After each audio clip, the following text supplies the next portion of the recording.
UP Bihar के लोगों के लिए एक खुशखबरी। जो लोग आए दिन पेट्रोल और डीजल के बढ़ते दामों को लेकर काफी परेशान हैं, उनके लिए राहत भरी खबर है ये। पेट्रोल और डीजल के दाम कम हो गए हैं और इसकी सबसे बड़ी वजह है ग्लोबल मार्केट में कच्चे तेलों की बदलती कीमत। इंटरनेशनल मार्केट में कच्चे तेल की कीमतों में मामूली गिरावट के चलते WTI क्रूड $0.59 से गिरकर $71.19 प्रति बैरल हो गया है, जबकि ब्रेंट क्रूड का भाव $0.63 की गिरावट के साथ $75.98 प्रति बैरल पर पहुंच गया है। कच्चे तेल में हुई गिरावट का असर देश में पेट्रोल और डीजल के खुदरा दामों पर देखने को मिला है। वहीं तेल कंपनियों ने आज पेट्रोल और डीजल की नई रेट वाली लिस्ट जारी कर दी है।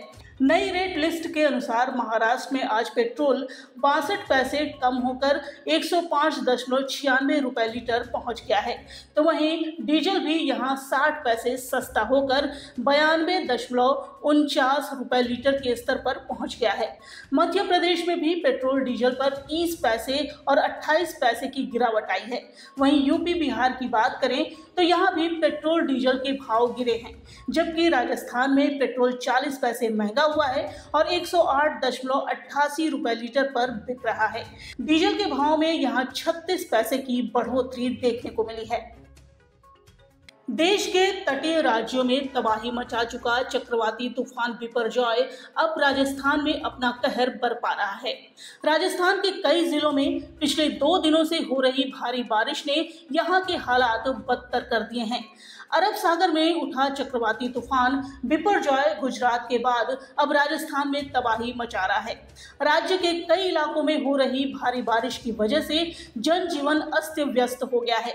सड़कें पानी से लबालब भरी नजर आ रही हैं, जिससे लोगों को भारी परेशानी का सामना करना पड़ रहा है। इस बीच राजस्थान के कई सरकारी संस्थानों और अस्पतालों में भी पानी भर गया है। अजमेर में भारी बारिश की वजह से जवाहरलाल नेहरू अस्पताल में पानी भर गया। वहीं गुजरात में चक्रवात बिपरजॉय के बाद मांडवी में लोग धीरे धीरे अपने रोजमर्रा के कार्यों की तरफ बढ़ रहे हैं। मौसम विज्ञान विभाग के अनुसार अगले 12 घंटे तक चक्रवाती तूफान बिपरजॉय में तीव्रता बनी रहेगी। आपको बता दें कि पिछले 24 घंटे के भीतर राजस्थान के बाड़मेर जिले में भारी बारिश हुई है। बारिश की वजह से कई इलाकों में बाढ़ जैसे हालात पैदा हो गए हैं। वहीं कई जगहों पर भीषण जल भराव की स्थिति भी बनी हुई है, जिसकी वजह से लोगों को भारी परेशानियों का सामना करना पड़ रहा है। तमिलनाडु में डीएमके सरकार ने सीबीआई की बिना इजाजत एंट्री पर रोक लगा दी है। सरकार ने बीते दिन बड़ा कदम उठाते हुए राज्य में किसी भी मामलों की जांच के लिए सीबीआई को दी गई सामान्य सहमति वापस ले ली है। डीएमके सरकार ने ये कदम भाजपा द्वारा उनकी आलोचना करने के बाद उठाया है। तमिलनाडु भाजपा अध्यक्ष के अन्नामलाई ने आरोप लगाया है कि ये फैसला मुख्यमंत्री स्टालिन ने एजेंसी की जांच के डर के चलते लिया है। उन्होंने सीएम स्टालिन पर चेन्नई मेट्रो में ठेका देने के लिए एक कंपनी से 200 करोड़ रुपए का आरोप लगाया। डीएमके नेता टीआर बालू द्वारा मानहानि के मामले में सम्मन पर प्रतिक्रिया देते हुए भाजपा नेता ने कहा कि उन्हें न्यायिक प्रक्रिया पर भरोसा है, जल्द ही मामले में न्याय मिलेगा। उन्होंने कहा कि चेन्नई मेट्रोपॉलिटन कोर्ट में मेरे खिलाफ मानहानि के मामले में टीआर बालू द्वारा दी गई शिकायत में मुझे 14 जुलाई को तलब किया है। अन्नामलाई ने कहा कि अगर डीएमके का मानना है कि वो इस तरह के मानहानि केस का इस्तेमाल करके मेरी आवाज दबा सकते हैं, तो वो जान लें कि भाजपा डरने वाली नहीं है। बुधवार को तमिलनाडु सरकार ने सीबीआई द्वारा जांच के लिए सामान्य सहमति वापस लेने का आदेश दिया था।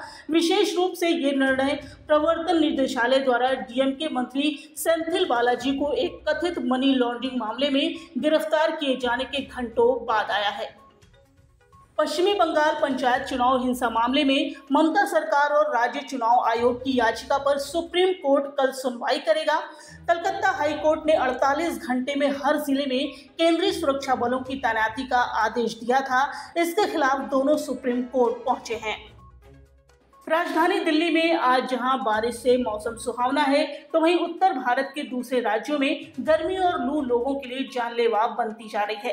भीषण गर्मी के चलते बिहार और यूपी में मरने वालों की संख्या में तेजी से बढ़ोतरी देखने को मिल रही है।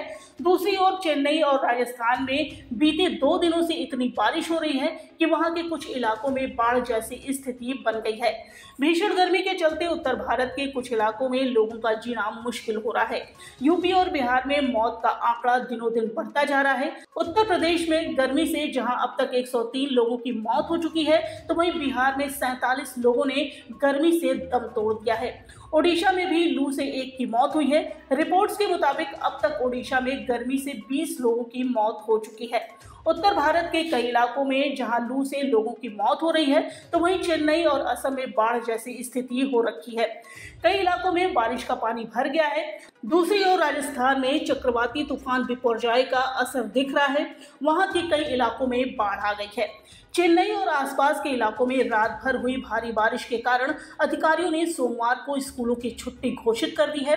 हवाई अड्डे पर अंतर्राष्ट्रीय उड़ान संचालन भी प्रभावित हुआ है, क्योंकि दोहा और दुबई से आने वाली लगभग 10 उड़ानें बेंगलुरु की ओर मोड़ दी गई हैं।